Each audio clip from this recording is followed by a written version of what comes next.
Halo semuanya, Assalamualaikum warahmatullahi wabarakatuh. Selamat datang di channel Skilliva 25, channel yang akan membahas tentang bola menurut perspektif saya sendiri. Oke, untuk episode kali ini saya akan membahas tentang World Cup 2026, di mana bulan ini sudah akan digelar dan tepatnya tanggal 12 akan menjadi pembukaan laga antara Meksiko dan juga Afrika Selatan. Tapi untuk episode kali ini saya akan membahas tentang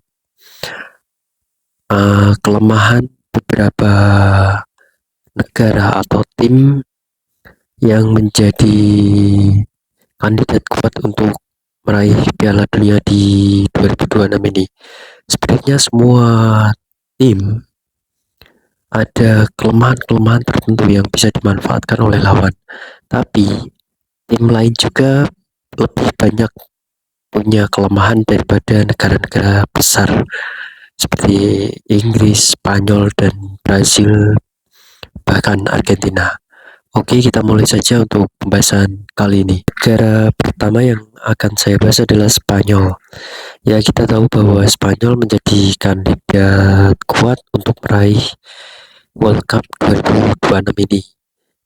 Ya, meskipun menjadi kandidat kuat di 2026 ini, tapi menurut saya ada beberapa kelemahan yang bisa dimanfaatkan. Kelemahan apa saja sih yang saya maksud? Yang pertama adalah leader.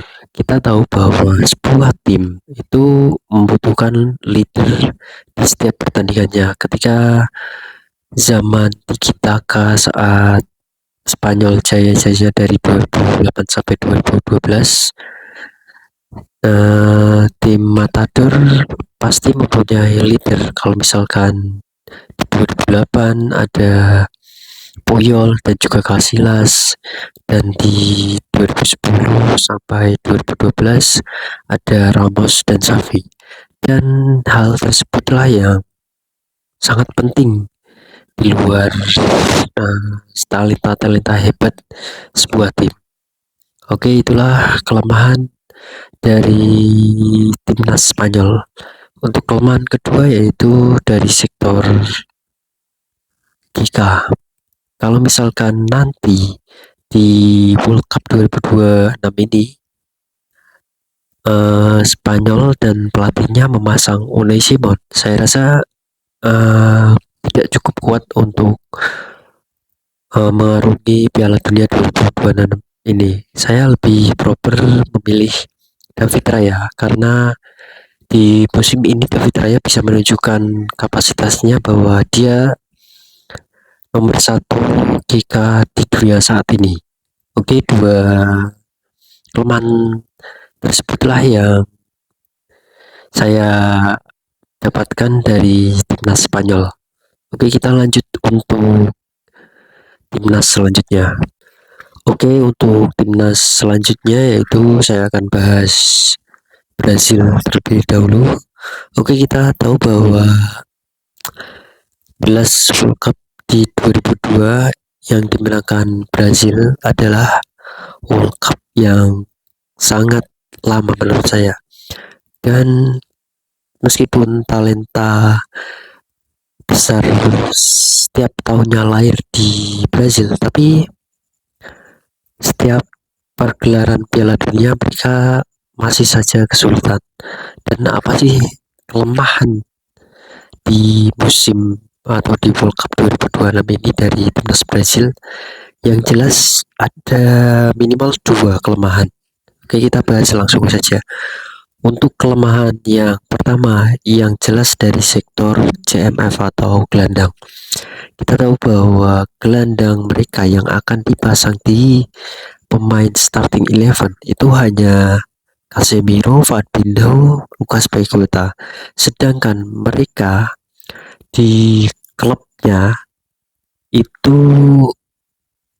mereka hanya bermain di klub-klub yang tidak elit. Contohnya Fabinho main di Liga Arab dan Paqueta juga angin-anginan, kadang bagus kadang juga tidak dan Casemiro adalah andalan terakhir dari Brazil. Tapi kita ingat bahwa Casemiro sudah berumur lebih dari 32 tahun. Itu artinya masa kejayaan dan keemasan Casemiro itu sudah lewat. Jadi PR besar dari pelatih Carlo Ancelotti dan juga timnas mereka adalah lini gelandang mereka. Dan kita bahas untuk selanjutnya untuk kelemahan kedua, yaitu dari sektor kekompakan. Lagi-lagi kalau kita mengandalkan individual di sebuah turnamen besar, acap kali bisa diredam oleh tim lawan yang bermain secara kolektif. Jadi untuk timnas Brazil kekurangannya adalah di gelandang dan juga kolektivitas. Oke, kita lanjut untuk negara selanjutnya. Negara ketiga yang ingin saya bahas adalah Inggris. Ya, negara yang sudah meraih bintang 1 Piala Dunia ini lagi-lagi mendapatkan PR setiap pagelaran Piala Dunia. Dari zaman Beckham, Gerrard, Jokul, Ferdinand, pasti selalu sama untuk kelemahan dari timnas Inggris. Apa sih yang saya maksud kelemahannya? Yang pertama yaitu kelemahan kolektivitas atau kerjasama tim. Untuk timnas Inggris saat ini itu dipimpin oleh Harry Kane yang mempunyai nama sangat besar dan merupakan penyerang terbaik saat ini. Tapi kalau misalkan tidak didukung oleh lini tengah dan sayap yang mumpuni, Harry Kane juga kesusahan untuk menciptakan gol demi gol setiap harinya. Oke, itu hal pertama dari timnas Inggris, kelemahan timnas Inggris. Dan untuk yang kedua, kelemahan dari timnas Inggris yaitu dari pemanggilan sang pemain. Kita tahu bahwa ada beberapa pemain yang dikatakan jadi kunci permainan dan pemain yang sangat penting di timnas Inggris tidak dipanggil untuk mengikuti World Cup 2026 ini. Contohnya Maguire, Palmer, dan juga Foden. Si pelatih Thomas Tuchel lebih memilih pemain yang nama besarnya di bawah nama-nama tersebut. Jadi saya lihat bahwa kelemahan tersebut bisa menjadi bumerang untuk timnas Inggris sendiri.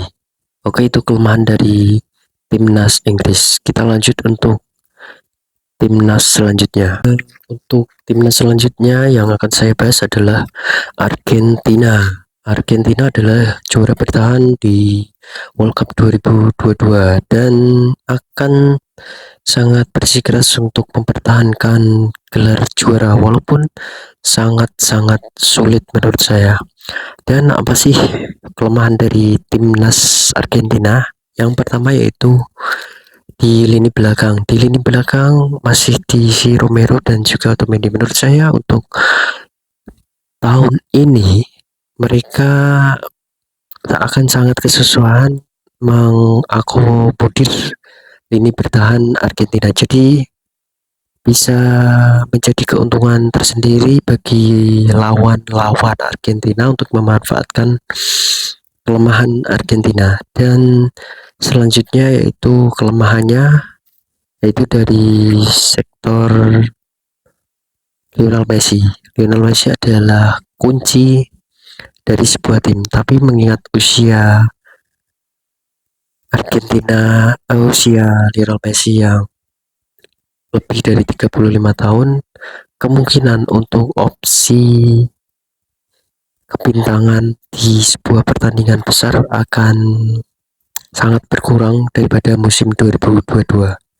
Dan itulah kelemahan dari Argentina. Oke, kita lanjut untuk negara selanjutnya. Oke, untuk negara selanjutnya yaitu timnas Prancis. Ya, kandidat kuat di World Cup 2026 ini yang diisi oleh pemain-pemain dengan nama besar seperti Mbappe, Olise, Theo, Barcola, N'Golo Kante, Dembele peraih Ballon d'Or. Tapi menurut saya ada dua hal yang menjadi kelemahan timnas Prancis.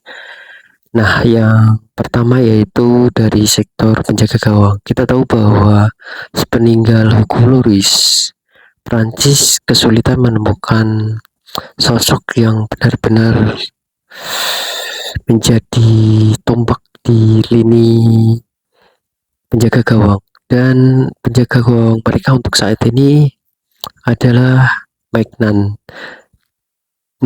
yang berasal dari klub Italia yaitu AC Milan. Jadi untuk perbandingan dari sektor Kika atau penjaga gawang dibandingkan negara lain seperti Spanyol, terus Brazil, Argentina, Prancis sudah menurut saya sudah kalah, dan itulah kelemahan yang pertama.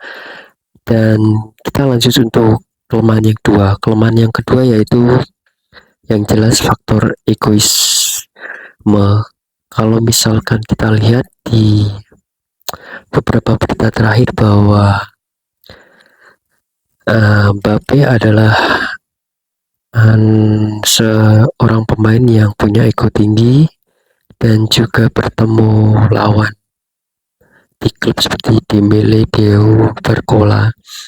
Apakah bisa sang pelatih memanage keegoisan mereka di sebuah tim? Nah, itu yang menjadi kelemahan sebenarnya dari timnas Prancis. Lanjut untuk negara selanjutnya. Negara selanjutnya yaitu Jerman. Ya, meskipun Jerman sedikit di bawah dari negara-negara yang saya sebutkan di atas, tapi melihat historical dari Jerman yang mempunyai 4 bintang Piala Dunia, saya tidak bisa menghapus Jerman dari peta calon juara Piala Dunia. Dan sebenarnya untuk kekurangan timnas Jerman itu sangat banyak. Yang pertama dari segi goalkeeper, pasti sepeninggal Neuer belum menemukan kiper yang bagus, dan saya harap ada kiper yang baru dari klub lain yang bisa mengisi. Dan kita tahu bahwa tidak ada leader juga di timnas Jerman yang dulu diisi Philipp Lahm, Michael Ballack, dan untuk terakhir di 2022 mereka juga tidak mempunyai leader tersebut. Dan ada juga dari sosok sang pemain. Kita tahu juga bahwa timnas Jerman hanya beberapa mempunyai pemain bintang. Bila dibandingkan dengan negara lain, pasti Jerman kalah untuk kualitas pemain. Nah, itulah kelemahan dari timnas Jerman. Baik, untuk negara selanjutnya yaitu Portugal, yang banyak mempunyai nama-nama besar untuk musim 2026 ini di World Cup atau Piala Dunia. Tapi ada beberapa sektor yang benar-benar harus dicermati oleh pelatih dan stafnya, karena kalau kita melihat Portugal saat ini lagi-lagi keseimbangan sektor itu sangat jomplang. Jadi kalau misalkan tidak bisa meramu taktik yang jitu, kemungkinan Portugal juga sangat sulit untuk World Cup di tahun 2026 ini. Dan untuk sektor pertama kelemahan Portugal yaitu sektor penjaga gawang atau GK. Dari musim atau Piala Dunia 2028 sampai sekarang Portugal tidak mempunyai GK atau goalkeeper yang benar-benar mentereng. Jadi di setiap turnamen, apalagi Piala Dunia, Portugal selalu kewalahan dan tidak karena disebabkan Portugal tidak mempunyai penjaga gawang yang kelas A1. Dan kita lanjut untuk sektor selanjutnya. Sektor selanjutnya yaitu di lini belakang. Meskipun ada Ruben Dias, tapi tandem dari Ruben Dias dan juga kedalaman skuad di sektor CB, LB dan juga RB itu sangat jomplang atau gapnya terlalu jauh. Jadi pelatih harus pintar-pintar meramu bagaimana memperkuat lini belakang mereka agar lawan mereka itu tidak bisa menembus ke pertahanan Portugal. Oke, untuk lini selanjutnya yang tidak lemah tapi lebih unggul jauh di antara negara-negara lainnya itu di sektor tengah. Kita tahu bahwa nama-nama mentereng saat ini Vitinha, João Neves, Bernardo Silva, dan juga Bruno Fernandes.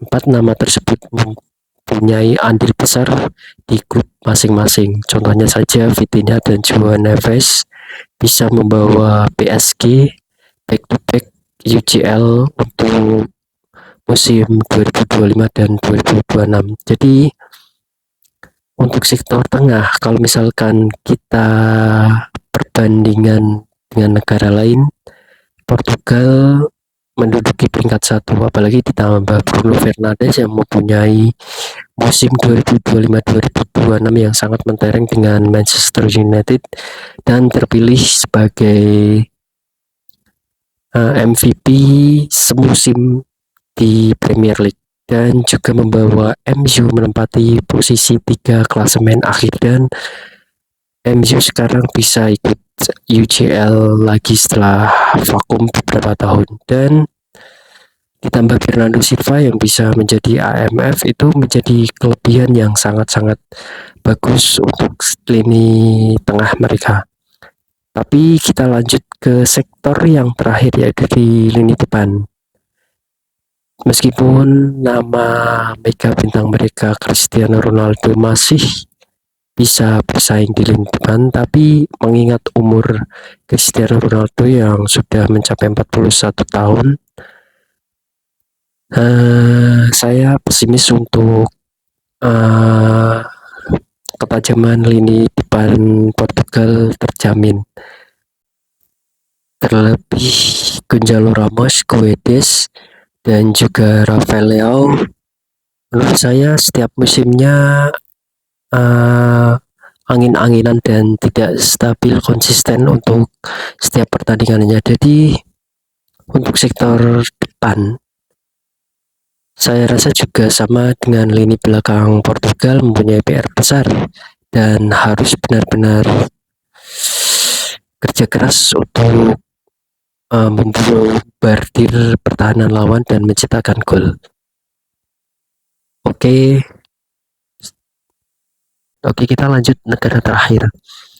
Negara terakhir yang saya bahas adalah negara Asia, yaitu Jepang.